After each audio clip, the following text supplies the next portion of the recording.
नमस्कार, जनअपेक्षा न्यूज में आपका स्वागत है। रुक करते हैं खास खबर के साथ। ओमकारेश्वर महादेव मंदिर प्राण प्रतिष्ठा महोत्सव पर बद्री विशाल मंदिर से विशाल कलश यात्रा नगर के सदर बाजार सब्जी मंडी होते हुए अल्हेड़ रोड स्थित माहेश्वर कॉलोनी में मंशापूर्ण बालाजी मंदिर पर पहुंची। कलश यात्रा का नगर में जगह जगह भव्य स्वागत हुआ। वहीं परशुराम सेना द्वारा सब्जी मंडी के समीप लीद ओझा, कैलाश जोशी, मुकेश शर्मा, मोहित जोशी सहित समाजजनों ने कलश यात्रा का पुष्प वर्षा कर स्वागत किया।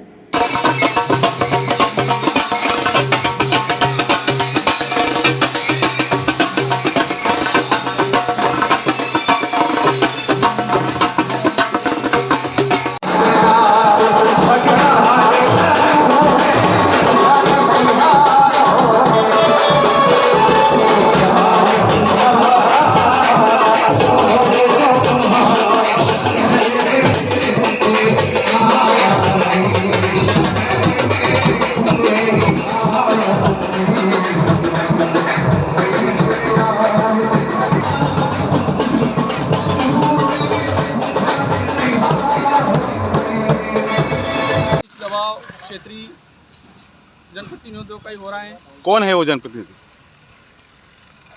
सत्ताधारी पार्टी के विधायक, और जिस प्रकार से वो दबाव बना रहे हैं, यह हम इसकी घोर निंदा करते हैं। सभी सदस्य, हमारा अधिकार हमसे छीना जा रहा है।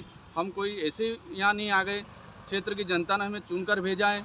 हम उनकी उम्मीद पर, विश्वास पर खरा उतरना चाहते हैं, पर कहीं ना कहीं राजनीतिक दबाव विधायक द्वारा यहाँ पर किया जा रहा है।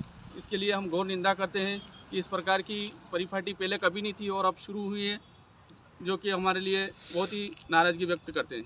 Thank you. अभी आपकी 30 से 35 मिनट जनपद सीओ से बात हुई, उन्होंने क्या विस्तार से आपको कहा? हम एक्ट के बारे में जानकारी लेने गए थे। उनका कहना था कि पिछली बार उन्होंने मीडिया के मार्फत बोला है कि सभी सदस्यों की सहमति से निर्णय लिया गया है मेले का, और एक्ट के अनुसार निर्णय हुआ है। तो सदस्य लोग तो हम सभी एकत्रित हुए हैं यहाँ पर। किसी सदस्य की सहमति नहीं थी कि खुद जनपद सीओ अपनी मर्जी से अपने खुद निर्णय लेने में सक्षम हो। और हमारे जनप्रतिनिधि, क्षेत्रीय जनप्रतिनिधि को हम मेला कमेटी का अध्यक्ष बनाना चाह रहे थे, नहीं बनाया गया, और खुद ने स्वयं अपने ऊपर मेले कमेटी का अध्यक्ष बनकर कार्य कर रहे हैं। और एक्ट के बारे में पूछा गया तो एक्ट में हमें सही जानकारी नहीं दी गई, गुमराह किया जा रहा है, और ऐसा एक्ट में कहीं नहीं लिखा है जो बता रहे हैं। जितने भी ये सारे आक्रोशित थे, मनमर्जी जनपद पंचायत मनासा ने की, क्या कहेंगे सर आप? ऐसा तो कुछ भी नहीं है। जो भी हुआ है नियमों के अनुसार, मेले की जो भी आयोजन हो रहा है सब प्रक्रिया अनुसार ही हो रहा है। अब कौन आक्रोशित है कौन नहीं है, इतना मुझे नहीं मालूम सके। उनका ऐसा कहना है कि पहले रात्रिकालीन प्रोग्राम थे, आपने उनकी सहमति से कैंसिल किया और वापस वही कार्यक्रम रात्रिकालीन में हुए, ताकि परमिशन किसकी थी? परिस्थितियों को देखते हुए परिवर्तन ये करते रहते हैं। ये हमेशा ये किया भी जाता है कि मतलब आज की परिस्थितियाँ क्या हैं, तो कई कार्यक्रम हमको निरस्त भी करने पड़ते हैं और कई कार्यक्रम के टाइम पे निर्णय भी लेना पड़ता है परिस्थितियों को देखते हुए। उन्होंने ऐसे कहा कि हमेशा से जब मेला लगा तो सभापति जनपद सदस्य उस क्षेत्र का होता है, इस बार आपने उसको नहीं बनाया। पहले तो सभापति ऐसा कोई प्रावधान है नहीं सभापति बनाने का, लेकिन माननीय हमारे जो सभापति मतलब हमारे जो अध्यक्ष हैं, वो हम लोग साथ में बैठे थे। हमने निर्णय लिया है कि इस बार मेलाधिकारी होंगे और प्रशासनिक व्यवस्था की दृष्टि और भी जो टीम होगी उसके हिसाब से काम करेंगे। एक बात और गई, जब मेला का शुभारंभ हुआ तब आपने किसी जनप्रतिनिधि को सूचना नहीं दी। सूचना तो सबको थी। किस माध्यम से आपने सूचना दी उनको? फ़ोन के माध्यम से हमारे सचिव, ग्राम पंचायत सचिव और मेला अधिकारी ने फ़ोन के माध्यम से सभी को सूचना दी गई थी, और पैम्पलेट में स्पष्ट लिखा गया था और पैम्पलेट सभी को बांटे गए थे कि इस समय ओपनिंग होगा, आप सभी सादर आमंत्रित हैं। सारे जनपद सदस्य एक साथ होकर नाराजगी व्यक्त कर रहे हैं, किसको सही माने हैं?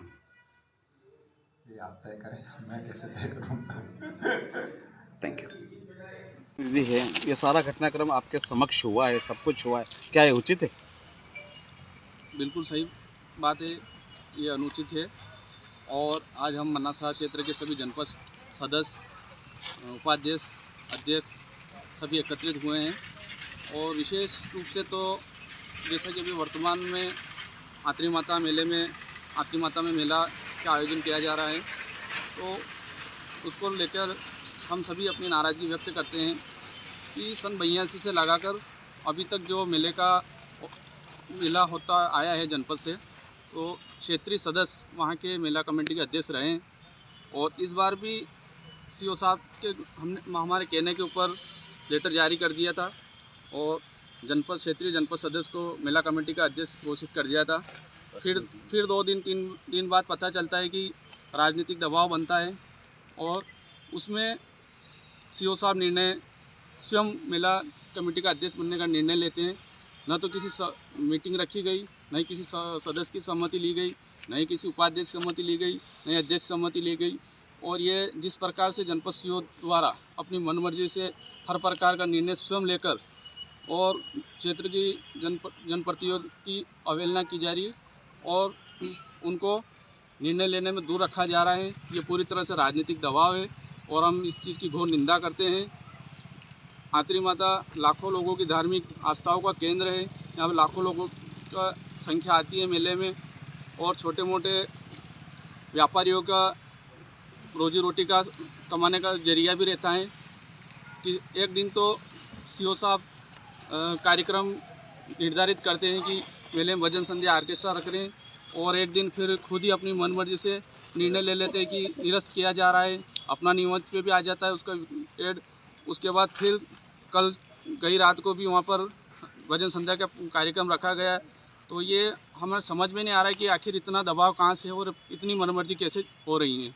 आपसे पूछा नहीं गया कि ये कार्यक्रम कैंसिल हो रहा है रात्रि वाला? नहीं, किसी न तो सदस्य राय ली गई, न उपाध्यक्ष से राय ली गई, न अध्यक्ष से किसी प्रकार की कैंसिल का कोई राय नहीं ली गई है किया उसका नहीं लिया और स्वयं अपनी मनमर्जी से निर्णय ले रहे हैं। और उनका कहना है कि सभी सदस्यों की सहमति से और एक्ट के हिसाब से हमने निर्णय लिया है। तो हम सभी सदस्य आज एकत्रित हुए, किसी की हमारी सहमति नहीं ली गई। हम सहमत पहले भी नहीं थे, आज भी नहीं है और नहीं एक्ट में हमें उनसे जानकारी मांगी गई तो जानकारी देने में पूरी तरह से सही जानकारी नहीं दे पाए और हमें गुमराह किया जा रहा है। और जिस प्रकार से राजनीतिक दबाव में जो कार्य किए जा रहे हैं उसके अलावा इसकी वजह क्या है? एकत्रित होने की वजह स्पष्ट हैं। हमारे जनपद अध्यक्ष महोदया हमारे समक्ष हैं। जब से हमारी अध्यक्ष श्रीमती कामेरी बाई बनी है, तब से ही हमारे जनपद के प्रति विधायक जी का रवैया ठीक नहीं है और लगातार उनका दबाव है सभी अधिकारी कर्मचारियों के ऊपर कि ये ठीक से काम नहीं कर पाए। और जब 4-5 महीने बाद हर साल मेला लगता है, आतरी माता पूरे क्षेत्र की आस्थाओं का केंद्र है। बहुत सारे लोगों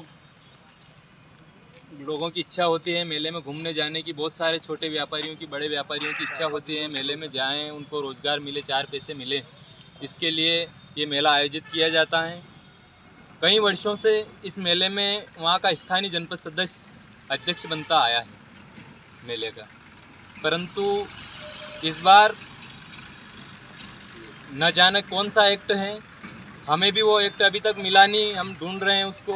बाकी उसका हवाला देकर ये कहा गया कि उस एक्ट के तहत इस बार इनको मेला समिति का अध्यक्ष नहीं बनाया जाएगा।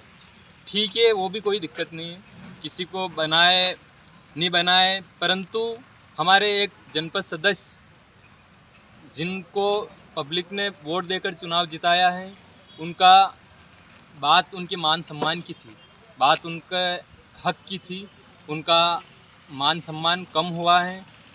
उसके बाद मेले में अनियमित तरीके से कार्य जो हो रहे हैं, उनसे भी हम सबको नाराज़गी है। हमेशा से अनियमितता की परिभाषा क्या है? अनियमितता ये है कि हमेशा से जनपद अध्यक्ष महोदय फीता काटकर मेले का शुभारंभ करते हैं और जो भी हमारे सीनियर जैसे विधायक होते हैं, सांसद होते हैं, उन सबको भी हम बुलाते हैं, उनका मान सम्मान देते हैं। परंतु इस बार माननीय जनपद अध्यक्ष महोदया को भी फीता काटने का मौका नहीं मिला वहाँ। दूसरी बात, वहाँ एक दिन हमने सुना कि रात्रिकालीन, मुझे भी बुलाया गया था और उस दिन बोला कि रात्रिकालीन प्रोग्राम हम निरस्त करते हैं कि कुछ आशंका है कि रात में कुछ कहीं कोई गड़बड़ नहीं हो जाए। ठीक है, हमने भी उसमें सहमति जताई और वो प्रोग्राम कैंसिल कर दिए गए थे।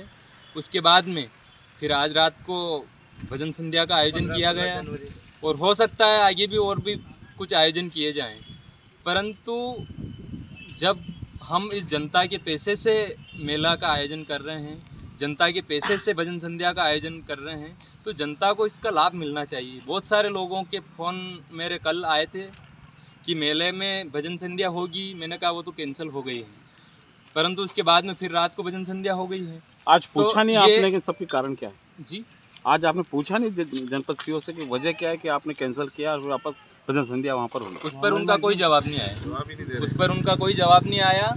और ये लगातार निश्चित रूप से जो सभी, केवल एक का नहीं है, सभी 25 जनपद सदस्य हैं, चुनाव जीत कर आए हैं और उनके अधिकारों का निश्चित रूप से ये हनन है। इसका हम विरोध करते हैं और नाराज़गी व्यक्त करते हैं।